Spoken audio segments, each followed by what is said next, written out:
This ancient animal has survived everything nature could throw at it. It has survived the ice ages, the droughts, and even the ferocious onslaught of human beings.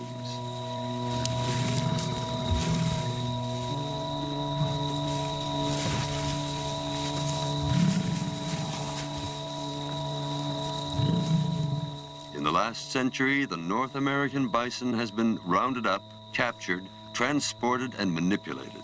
But nothing has modified its wild nature.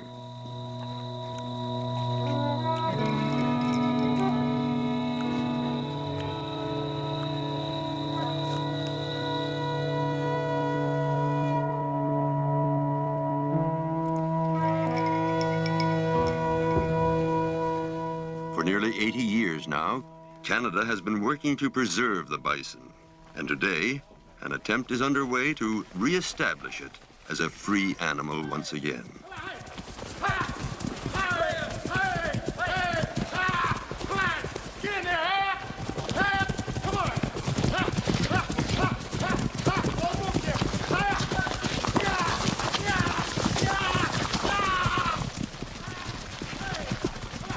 These animals are wood bison and have been raised in Elk Island National Park, Alberta. They are being rounded up for transfer into the care of an Indian band in northern Alberta. We'll let these guys out with the main herd, and then Wednesday we should have lots of time, because we got lots of time now. And all we have to do is worry about these guys. We can do the same way we were doing it last time. Parks Canada Warden George Kukuski and Hal Reynolds of the Canadian Wildlife Service share responsibility for the roundup. All you want now is that one big one. Yeah, we can cut it off for you. Parks Canada have been involved in this program since the initial decision to save the wood bison was made back in the early 60s. And we in the Canadian Wildlife Service are responsible for transplanting them and establishing populations in the wild with the ultimate goal of removal from the endangered species list.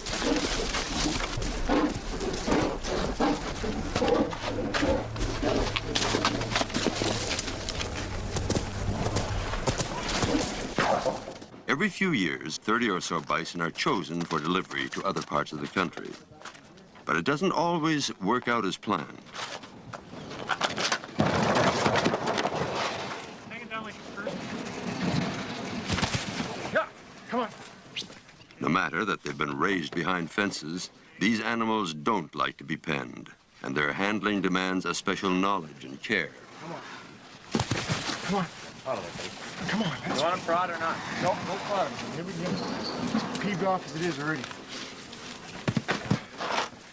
Next time he comes, just close the gate on him. In some cases, they just will not go in for you. There's no sense pressuring them. It just, if they're not going to go through the chutes, get them out of the corrals and let them go back in the park. Close it. Close it. Right now, around the bend.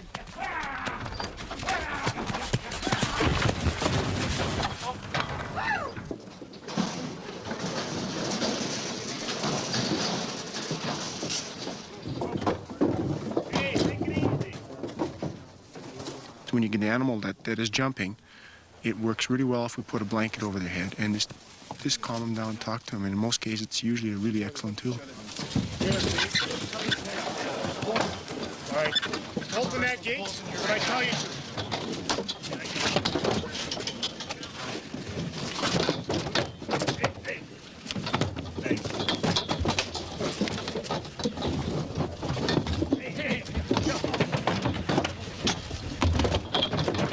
Back them up? Or...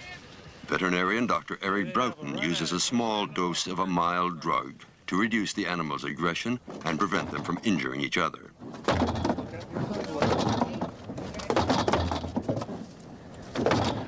We're using a drug called Rump, and it's a very good tranquilizer. We're using about 100 to 150 milligrams on the big animals, and this is just enough to take the edge off.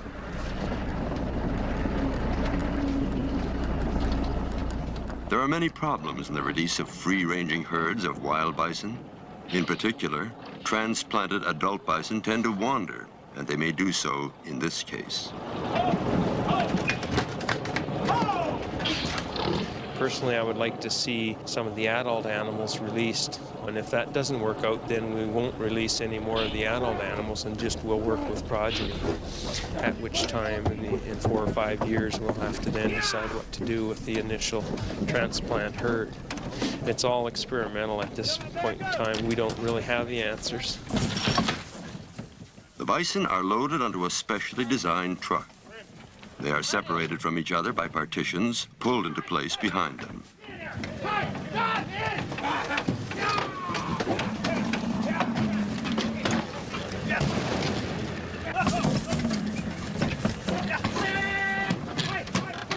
The work must be carefully coordinated, and expert timing is needed to avoid accidents. Okay, now, see? We can get the next one close. And put 3 cows in there. Yeah.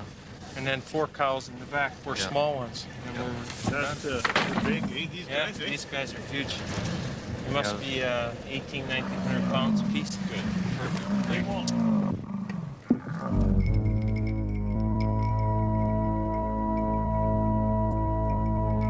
For the bison, this is just the latest journey in almost a century-long saga of manipulation by human beings. For decades now, they have been the subjects in a program of scientific management. It has all been done in their own interests, with the intention of saving them from extinction. For thousands of years, the bison, or buffalo as they are called, were free.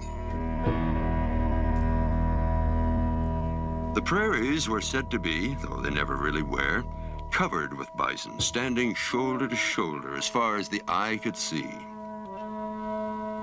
Their existence was threatened only with the arrival of the Europeans. Artists who had never seen bison let their imaginations run riot, creating almost mythological beasts.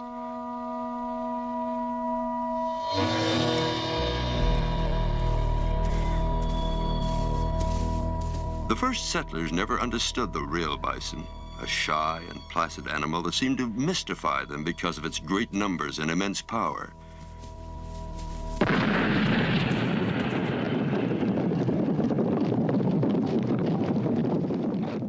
One thing was sure. They wanted the land the buffalo occupied.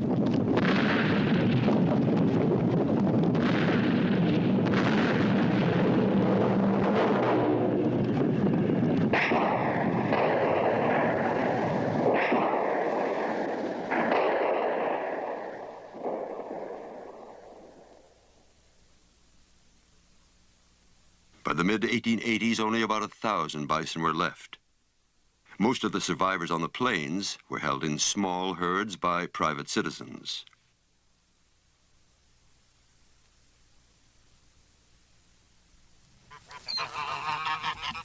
You see how quick he moves on you?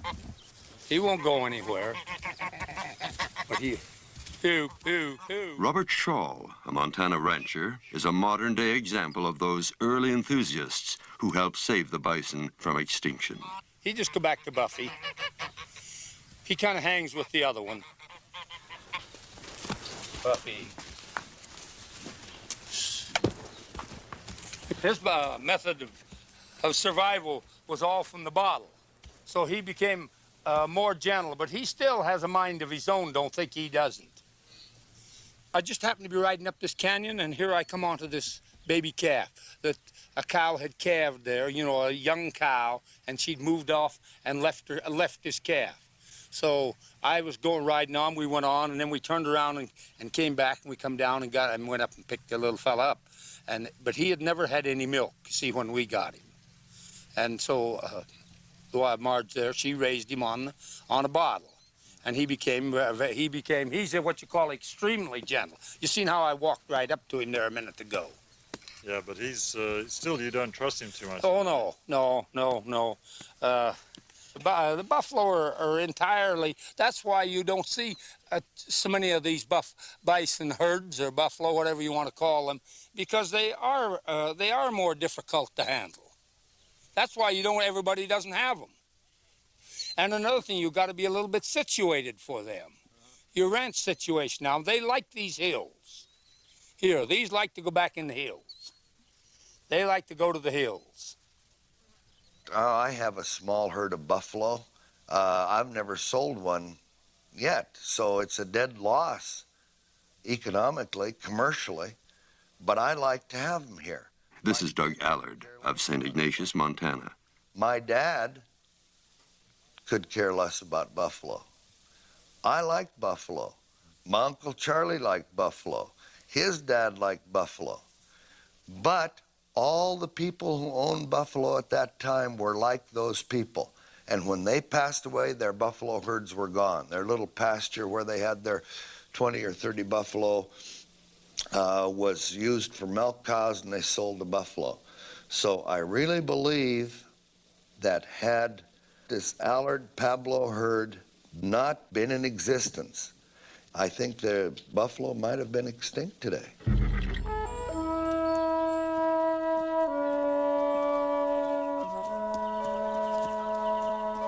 The story of the revival of the bison in Canada begins in the hills of the Montana Territory with an Indian called Samuel Walking Coyote. In 1874, at the end of a hunt in the Milk River country near the Canadian border, he and his wife captured some young bison to take back to their home in the Flathead Valley. Although he couldn't have realized it at the time, he was to earn an honored place in the history of conservation.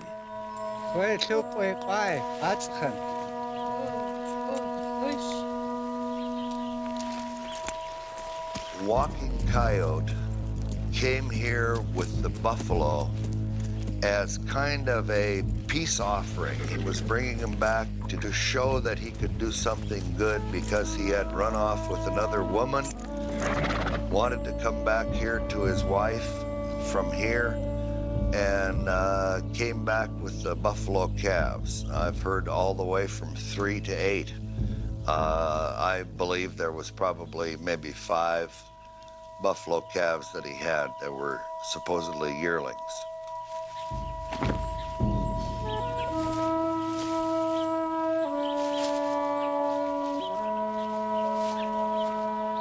Walking Coyote laid out a blanket to familiarize the animals with the scent of humans. Then he and his wife set out with them on an extraordinary 250-mile trek across the prairies.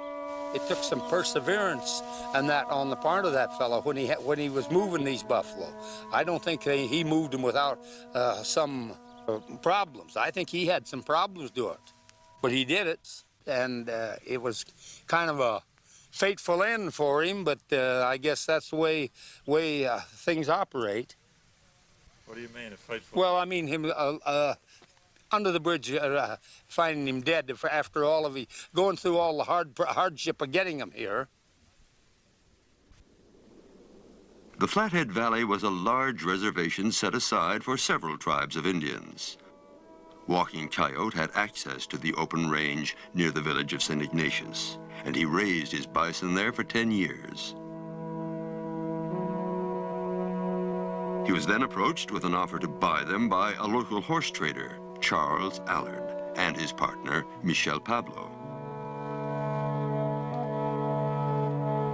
Allard was of French-Canadian and Indian descent.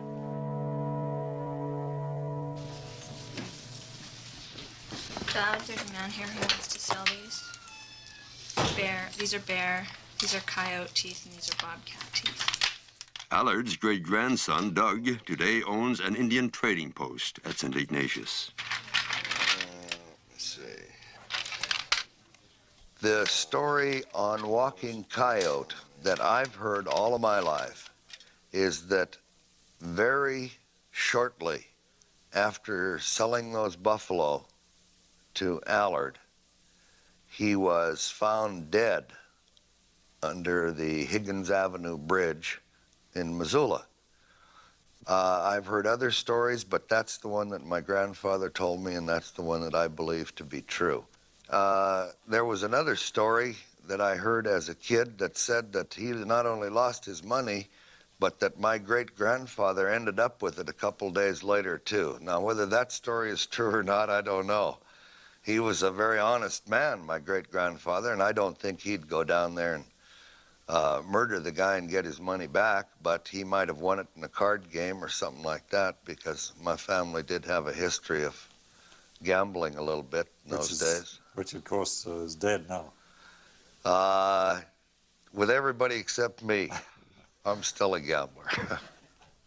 As Indians, Pablo and Allard had the same right as Walking Coyote to run their herd on the reservation, and in the next 20 years, the bison prospered.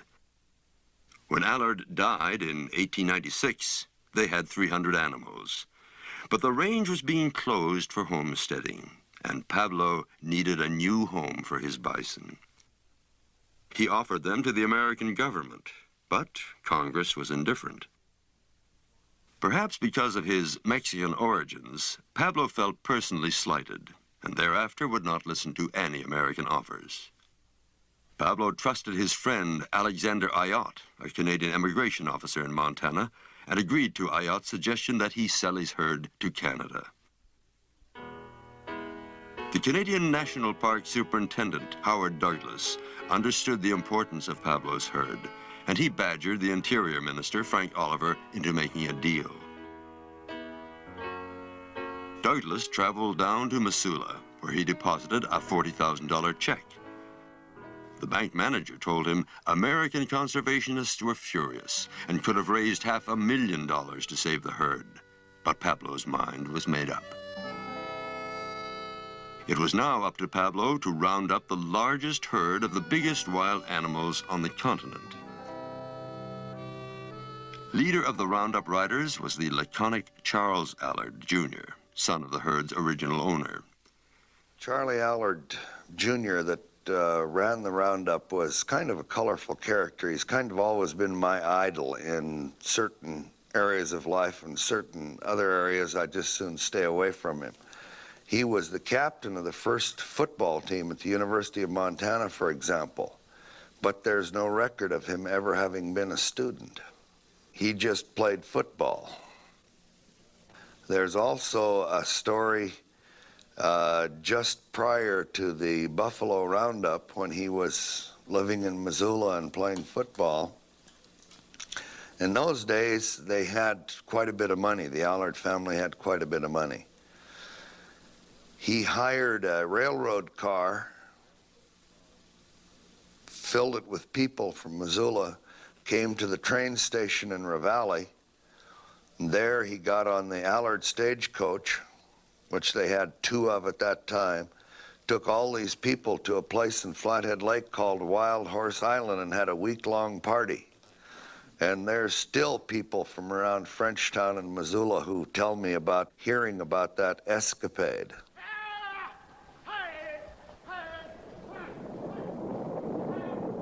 But cowboys like Allard were the right men for the job, and all of their skills were called into play. The bison were scattered over the entire valley. They were stronger and faster than even the best horses, and could usually outrun them on the flat. They looked ungainly and awkward, but appearances were deceptive. Day after day, the cowboys rode from dawn to dusk. Dozens of their horses collapsed from exhaustion under them, or were killed in encounters with charging buffalo. But slowly they herded the huge animals together and edged them down towards the railhead. In the last 30 miles, they had to be shepherded along a narrow road that wound through the hills. It took a whole month to round up 200 of the most docile animals in the herd. Howard Douglas arrived from Calgary to oversee the loading and installed himself in the Ravalli Hotel beside the railway line. He carefully checked the strength of the corrals and rail cars. He asked that several rail cars be reinforced, and the company, Great Northern, complied. Now came the business of loading the buffalo into the train. Witnesses told of terrified animals repeatedly charging the corral fences, hooking their horns between the bars and ripping holes in them. They had to be cut individually into a loading chute where a rope was slipped over their horns. On the other side of the car, gangs of men snubbed the rope on a pole and laboriously hauled the animal up into the rail car. This great bull charged right through the railcar walls, but died in his effort to regain his freedom. The animals fought so hard that only 16 were loaded on the first day. The cowboys began to wonder if the job would take all summer, yet within a week, the task was done, and the train carrying the first part of the last great bison herd in the world set off on the 52-hour journey to Alberta.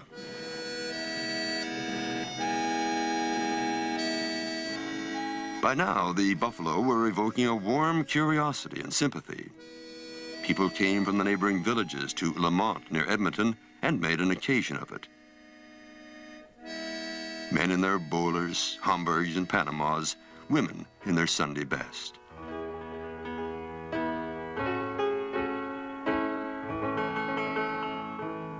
About 1,000 turned up to watch the unloading. A new Buffalo National Park was being prepared, but the animals were temporarily put into nearby Elk Island Park. Back in Montana, an operation that everyone thought would take 1 year now stretched into a 3rd, 4th, and 5th year as the buffalo fought to remain free.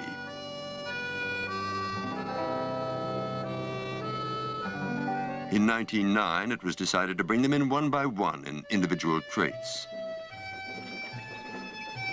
In all, between 1907 and 1912, the Canadian government took delivery of 716 bison at a cost of almost $200,000, equivalent to several millions today. Pablo invested heavily in fences, corrals, and bridges. It's doubtful if he made much profit, but he was as good as his word. He had personally organized a roundup of wild animals such as history had never before known. In a famous painting, Charles M. Russell, the Western artist, who had himself taken part in the roundup, recorded it for posterity.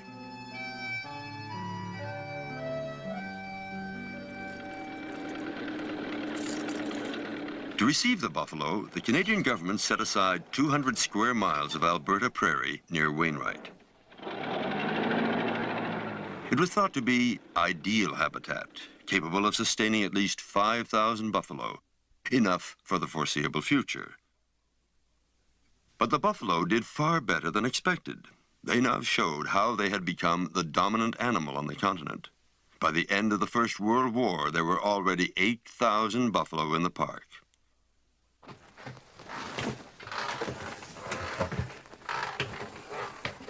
Bud Cotton is a living part of the history of the Wainwright Park. He joined the park staff in 1913 and became head rider. He is now in his 90s, and the basement of his home in Calgary today is like a small buffalo museum. I have an envelope here full of pictures which I've collected over the years, buffaloes and different other animals.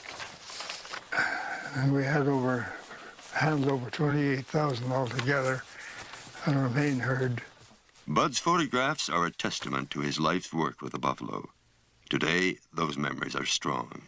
I make these animals up like I got one here. Will be a 4-horse rig for the outfit and when I get it done. And also I have a buffalo here. I have quite a demand for these different kinds of animals, deer and elk and so forth. I have this other one here with the elk. It's just cut in, but I haven't got it colored yet. I'm getting up in years there now, and I get my old bumps and bruises I've received. I think they're kind of climax coming along, kind of crippling me up. And the one arm is bad with arthritis. It's an old age complaint anyway. But otherwise, I guess I'm pretty lucky to be able to travel around and enjoy myself in this work. But even so, you won the prize, first prize at the Calgary Stampede this year? This year, yeah. At the age of 93? Yeah. Not too bad. Yeah. No, I was lucky. By the 1920s, Canada's Wainwright buffalo herd was world famous, an attraction for tourists from many countries. And Bud, on his horse, was there to lead them through the gates. Mr. Cotton, when you first got the job at the buffalo park, how did the buffalo strike you? Well, they were running practically wild there, just turned loose, and, except this bunch, well, they put a bunch into what they call a visitors park. Were they hard to handle? Yes. It was hard. They were faster on our horses, and like a bunch of cattle, we'd have 3,000 or 4,000 head, just herd them night and day. But the damned old buffaloes, of course, they were fenced in, was one good thing. And once you wanted to gather them for the corral, they didn't know what a damn gate was to start with. So we'd pick up about 1,000 head and start off with about 2,000 head on the run. They just started on the run, the whole works. Do you remember the movie, the Hollywood movie that they made? Yeah. Can you remember anything about that? Oh, yeah. Well, I was in charge of they put me in charge of the outfits to represent the park and to watch out what they were doing, you see. No, they were good. Did you get 4,000 buffalo on the dead run for the yeah. I had lots of riders, you see, so we circled the park way back. But once they got them more or less over within a mile of the pictures to go in the right direction, with our riders, we had to get out of there. You know, they was firing right into us. Hollywood sent movie crews to the park at least 3 times. For a few years, it seemed Wainwright became the last remaining home of the old Wild West. It was a dangerous business to confront 4,000 charging buffalo and required a cameraman with real nerve. The National Parks cameraman W.J. Oliver had more courage than most. He was the only one willing to film from a pit in the very path of the charging herd. What did you think of it? He said they could dig a pit for me? Sure. So we dug a pit down about 5 foot deep, I guess it was, put the planks on it, and then right on a buffalo trail, and the buffaloes would follow a trail to kick them loose. Luckily we did, because when this cow came through on the dead run, she shoved her darn foot in there. Not only did the buffalo hoof smash Oliver's camera, but it injured his shoulder, and he was lucky he wasn't killed. These great numbers of animals were certainly useful for making movies, but they were now a problem for the park. This was an era before concepts such as carrying capacity were properly understood, but it had become obvious that the bison were eating themselves out of house and home. This could not go on. The herd would have to be moved elsewhere, or reduced in size through a program of controlled killing.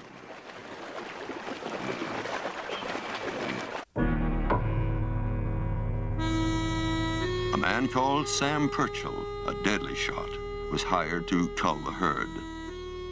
In the next 20 years is said to have shot 28,000 bison. In 1921, our herd was too large. Ottawa would send us a list every year. So many aged bull, dry cows, yearlings, and so on. And you must have, how many did you kill yourself? I don't know, I must have killed up in the hundreds anyway. Mm-hmm. And same with Blake, because the elk, I forget the number of elk we had. There's a big herd of them. And was there a public reaction to the killings? Oh, yes. And to make things worse, the Thomas Inns people, they'd done the dirty trick on them. They finally got this big herd running. And maybe I shouldn't tell you this, but they had a picture came out in the Edmonton Journal. He was a bull laying down with about 6 arrows sticking in him. 2 Indies shaking hands over would say, wow. His reaction to that. That was earlier, right? That was the Inns people. Well, even then, after we started shooting them down, the people, they thought it was a damn shame. They didn't realize that they had to be disposed of, and they were getting the hides. But they figured it was massacring the last buffaloes. There were certainly more bison than the range could carry. or more animals of all kinds, because there were yak and various members of the deer family, all using the same range and all exchanging parasites and diseases. And it had been known since at least 1921 that there was a high incidence of tuberculosis in the herd. Professor W.A. Fuller of the University of Alberta. Some extreme cases and large number of marginal cases of TB. In spite of the diseases and the opposition of scientists, the government decided once again to pack up the herd and move it, this time to the Wood Buffalo Park 800 miles north. They largely ignored the scientific advice and went ahead with the transplant anyway. A justification that I've seen in print, a rebuttal to the arguments put forth, was that the tuberculosis was a disease that had been acquired by close herding and maintenance in corrals and close contact, and that it would disappear once the animals were released in this big range and could spread out. It wouldn't be transmitted from animal to animal. In the event, of course, that turned out to be wrong. The Wainwright animals were pure plains bison, and many experts also opposed the move because of their fear that these animals would interbreed with the wood bison that had always been in the northern park. So, Bud Cotton and his riders began yet another roundup.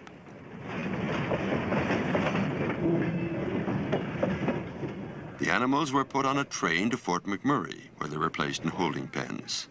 This was a huge operation, involving 9 times as many animals as the original Pablo Allard roundup. There's only 2 animals killed in all that bunch we shipped up there. It was 200 shipments every week. 6,700 and some odd.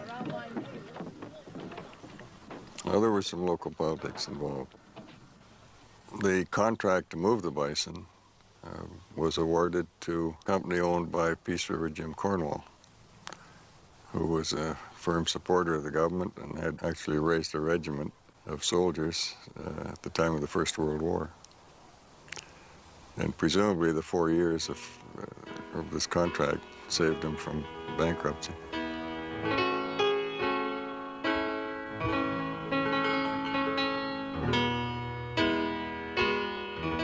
When the last of the bison ran off into the forest in 1927, they headed almost 100 miles south into the Peace River Delta. To accommodate them, the government extended the park to 17,000 square miles, making it the biggest area of protected land in the world. Of course, as the scientists had foreseen, they did interbreed with the wood bison, giving rise to a hybrid animal. Canada's great experiment now took a rather bizarre turn. The population did indeed increase. Disease remained a problem, and the biggest free-ranging herd in the world was now neither one thing nor the other, biologically speaking.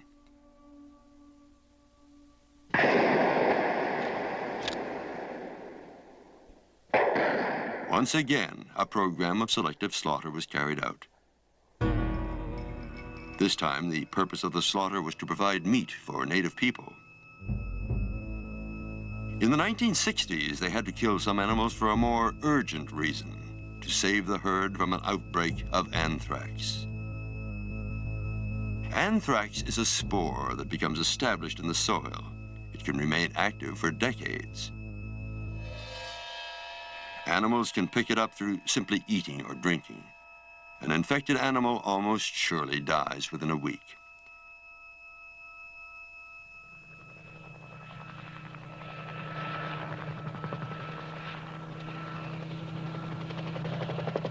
In an effort to deal with the anthrax, the herd was again rounded up for inoculation. This time, not by friendly cowboys, but by roaring helicopters.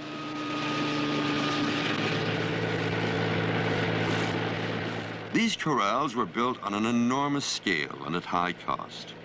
They had to be, because it was estimated that there could be up to 12,000 bison in the park. Yet it became apparent that in any one year, no more than 4,000 animals could be processed, and they could never be sure of reaching all affected animals.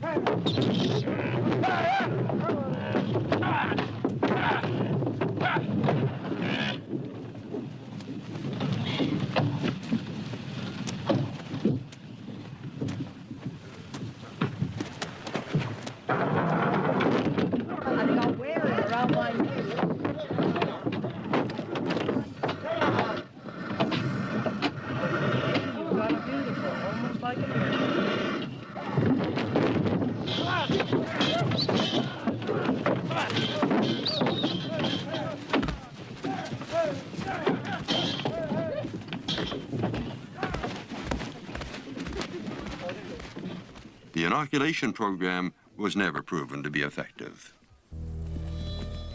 The roundups, however, were certainly damaging to the bison. Young were trampled to death, legs broken and flanks gored.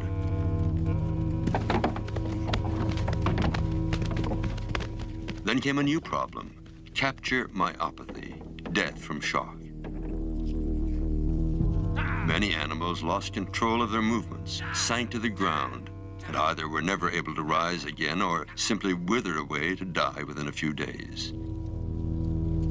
Finally, it was realized that the new methods of scientific management had overlooked the essential nature of a wild animal.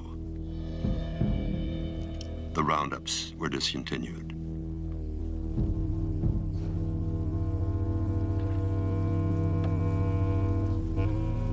Almost 100 years of manipulation had certainly saved the bison from extinction, but at what biologists considered to be a high cost. Dr. Nick Nowakowski of the Canadian Wildlife Service. There's this new form, which biologists don't like to talk about very much because it was an error in judgment, and that is to bring plains bison from Wainwright, an overcrowded Buffalo National Park, to the area of Wood Buffalo National Park, where they hybridized with the wood bison under the circumstances, and we have a hybrid form.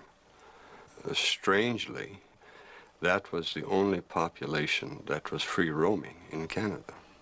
So if we were to be living a bison legend, we were using the wrong actors for it.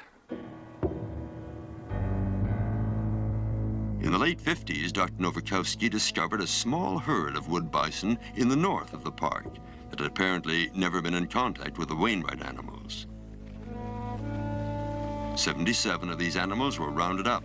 20 died of capture myopathy, but 18, found to be free from disease, were taken to a remote area north of Great Slave Lake and released into the wild. Within 20 years, these 18 animals increased to more than 1,000.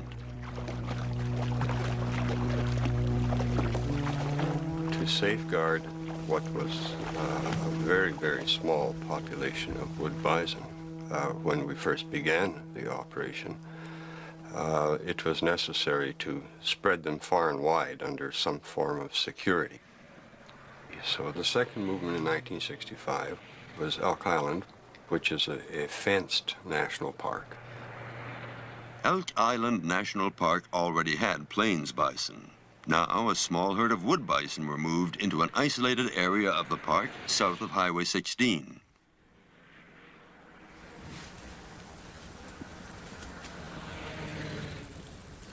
In the modern era, it is obvious that the glory days of the bison are over. Great herds of wild bison cannot coexist with the millions of people who now inhabit Western Canada. Herds in future are likely to be small. In fact, the wood bison that are now under scientific management at Elk Island have been designated as endangered and have come under intensive study. The first problem has been to determine whether they really are different from the plains bison, whether they constitute a genuine subspecies. To the casual view, the most notable difference is the size. The wood bison is taller, narrower, and in general 20% larger than the plains bison. main characteristics of the plains bison are its low-slung hind quarters, its clearly marked cape, heavy chaps behind the front legs, a long beard, and a low hump.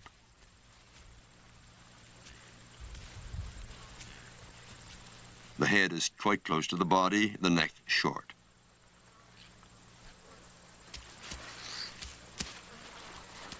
By contrast, the wood bison has a tall, narrow hump, high, square hindquarters, a short beard, if any, and its cape is not usually so clearly marked.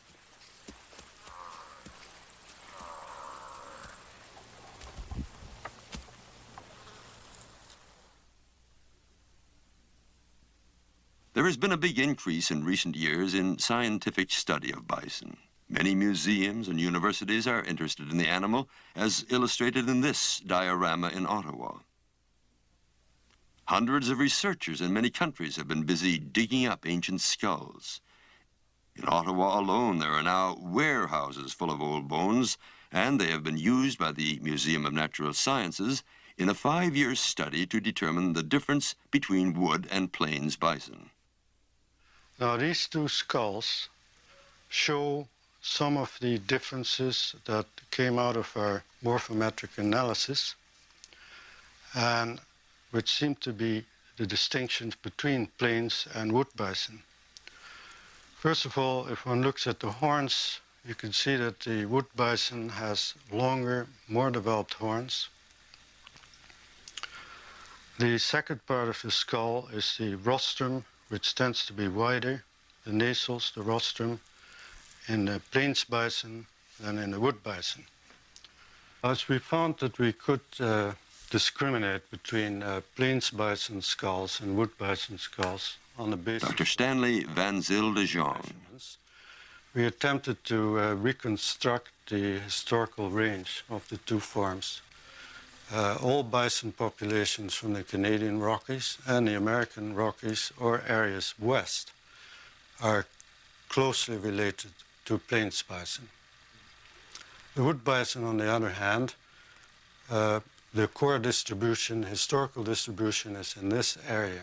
So it seems likely that the wood bison were a distinct subspecies which didn't intermingle over a very long period with the others. It definitely seems to have been a subspecies that was quite distinct, which implies isolation. But whether it was totally isolated is doubtful. There must have been, I mean, they are the same species. There's little doubt about that. There is still disagreement and controversy among the experts about the prehistory of the bison. But it appears that at one time there were bison across the entire northern hemisphere, including Europe. They emigrated to North America from Siberia between ice ages.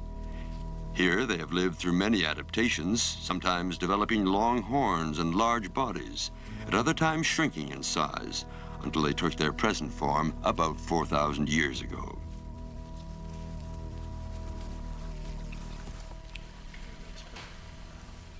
These are racked specimens of steppe bison. You'll see that they have the characteristic very long horn cores. Some of them are unusually well preserved, and they have the horn sheaths. At the Paleontology Warehouse in Ottawa, Dr. Richard Harrington. These are from the Yukon Territory. A lot of them are from the Dawson area, and they're about 20 to 30,000 years old, I would estimate. Here you can see one of the horn sheaths belonging to a male of Bison crassicornis, or the steppe bison. But in the permafrost, they're often remarkably well preserved, and I'll just show you how these slip on. It adds about 1/3 more to the total length. And some people consider them, just because they're of Ice Age vintage, to be giants. In fact, they're not. The skeletons themselves of these particular animals are not much larger than the modern wood bison, for example. This is a male. This is a male. This is the steppe bison. This is the modern bison. These are the horn cores, and you can see that vast difference in the length of them.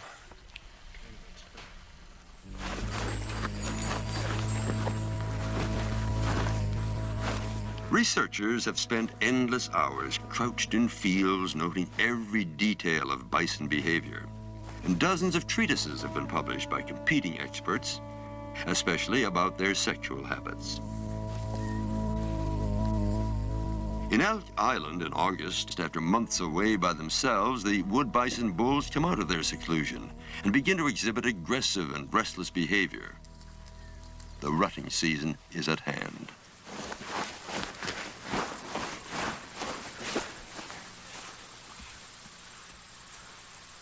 A bison herd is a tightly organized social group, dominated by the senior bulls, who, at the time of rutting, enter into intense competition for the cows.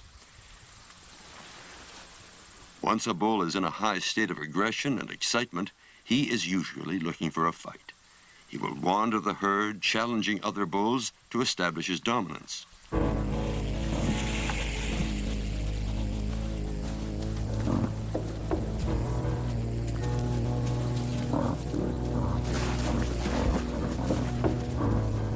When fights do occur, they can be as short as a few seconds or as long as a few minutes. These animals weigh up to a ton, and their battles are vicious affairs. The object is to get the head under the opponent's head, throw it off balance, and expose the flanks to a quick and lethal thrust of the horns, inflicting plenty of scars among the males.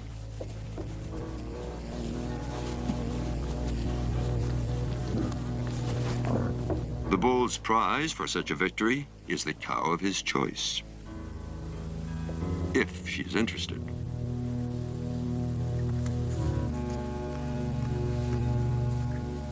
Sometimes a bull may stand by a cow's side for 10 days, swinging across in front of her to protect her from the attention of other males whenever she tries to move away.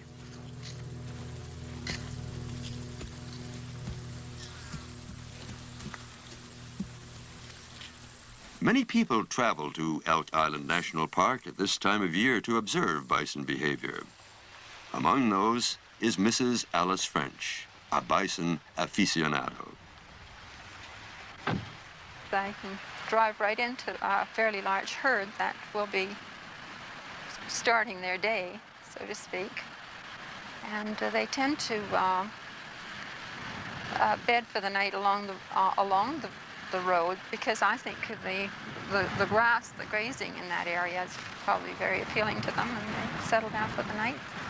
I feel that they grow on you. They're a very interesting animal. They project a certain amount of calm, and I really like them very much. I'm very fond. Mrs. French developed her interest in bison through her husband, Vern. He was born in Ontario and was obsessed with the animal from childhood. In the last years of his life, he moved to Edmonton, especially so that he could be close to bison. He became a leading advocate of the program for extending bison herds. At one stage, he mentioned that he would like to be buried here, and it would created a bit of a stir among the family. We considered it kind of humorous and kidded him a little bit about that. But when he passed away, there was just no doubt that this was the logical thing to do, put his ashes into this park. Very happy about that decision. It's certainly been a comfort to me to feel that we've done just what he would have liked us to do. So he thought we should have more bison rather than... Oh, absolutely. Oh, I think if Vern had his way, he'd remove the people and just take people out of Alberta and put bison in, most definitely. Since the time of Michel Pablo, there have been businessmen across the continent who have both preserved the plains bison and exploited its commercial potential. Clarkson bought the cow, $43. Clarkson, $43. Alberta cattleman Bill Nielsen is one of these entrepreneurs. Bad feed on it. 47 to go here. Right here, 47 here, 7 1/4. $47 here, sir, 7 1/4, 7 1/4, 47 1/4, sir, 7 here, 7 1/4, what do you say, 7 1/2, 7 1/2, 75, 75, 47, 75, now wait here, 48, grind 48. 47, 75, 48, little bit now wait, sir, 48, little bit now 48. They call me Buffalo Bill, I guess that's and I don't mind it. 47, 75, 48, sir. What? Here's some good cows out of the North Country. 47 and go. 47 here, 7 1/4. 47 over. I'm in the cattle business. That's where I really mainly make my living, and it always has been. And I really appreciate the cattle business. But when it comes down to ranching, that in our country, in our area where there's lots of snow and where you've got to put up a lot of feed and do a lot of work to look after cattle, the buffalo was so simple that long as you have fences to hold them and there's grass underneath the snow or like winter pasturing, you never have to feed them, you never have to water them or anything like that. And in this country where it gets lots of days 30, 40 below, the buffalo just thrive on that.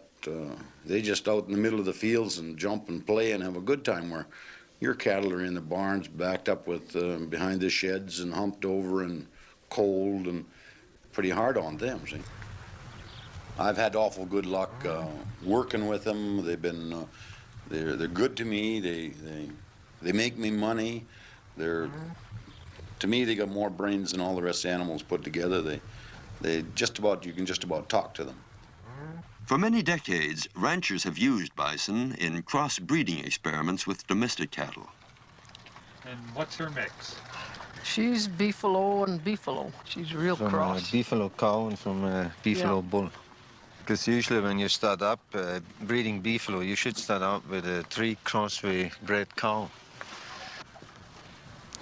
You get not too much beefalo in there, so that's why you get better breeding results then. Ziggy Bewald is Bill Nielsen's partner in his bison operation and an expert on buffalo meats.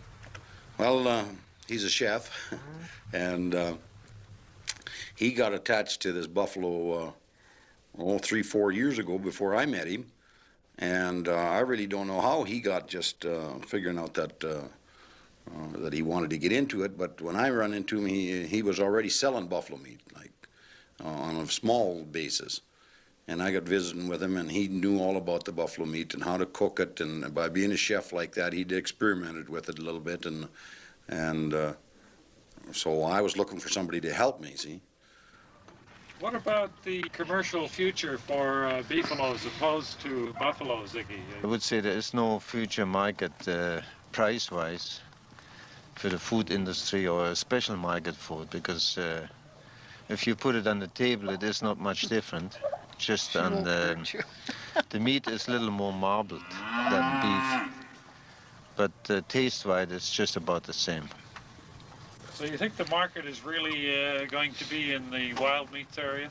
Yeah, I would say in the wild meat area we get a good market coming, and people are looking for something different there. The Canadian government conducted breeding experiments for nearly 50 years, beginning in 1916 in Alberta. Hundreds of animals were produced, given names like catalo, beefalo, and even yakalo. As the cross-breeding proceeded, the animals began to look more and more like ordinary cattle. The major problem was 100% sterility among crossbred bulls. The experiments were abandoned by the government in 1964.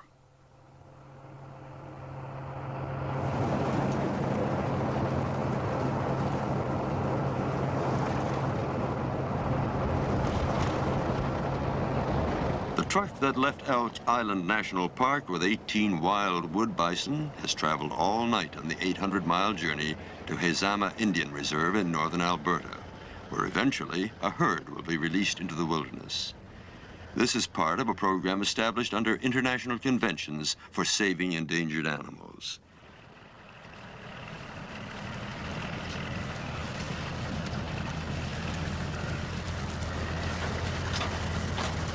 A 6 a.m. arrival. Everything has gone well. After the hard night's work, the crew are quite tired, but there's a reception committee eagerly awaiting the animals. The bison have been checked repeatedly during the night, and the veterinarian, Dr. Broughton, now encourages them to leave the truck.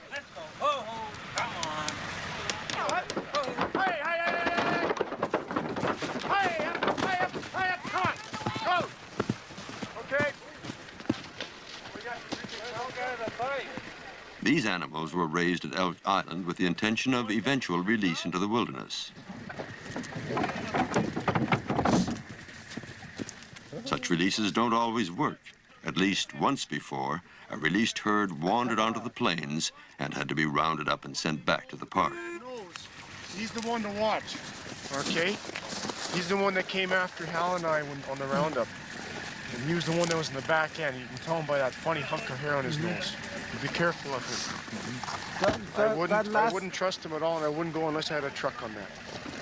That last batch were just young ones? Those are young ones. You got 3-year-olds and 2-year-olds in that batch. The Indian people in this area have not seen wild bison for many, many years.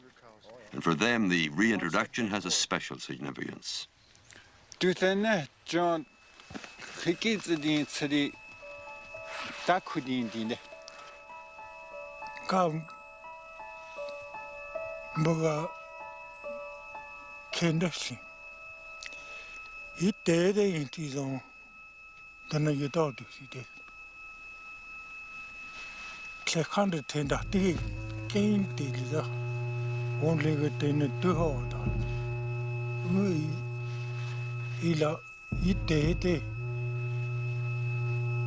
I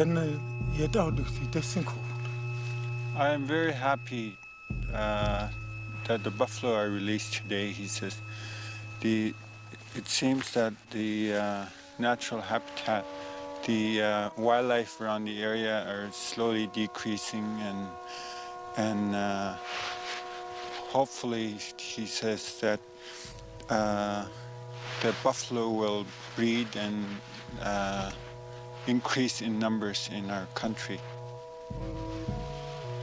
This group that we moved in here today, we call it the transfer herd, will likely be here for several years. And the idea is to release the offspring of this transfer herd. Previous attempts at transplants of many species have shown that very often, with older animals in particular, they tend to, well, they have a homing instinct. They tend to go home. Gary Lynch of the Alberta Wildlife Service, one of the cooperating agencies. With animals that are born here or very young animals, the probability is that they'll stay right in the area. This transfer herd may never be released. It may end up going back to the park, but we'll establish a free-ranging herd from the offspring of these animals. So far, one wood bison herd has been reestablished in the wild north of Great Slave Lake. But the wood bison will be defined as an endangered animal until at least 3 herds have been transplanted. But there still remains some question as to whether there is room left for many bison to wander free as they used to do. Ironically, the greatest free-ranging herd in the country are the hybrids of Wood Buffalo National Park, the descendants of the Pablo Allard purchase of 1907.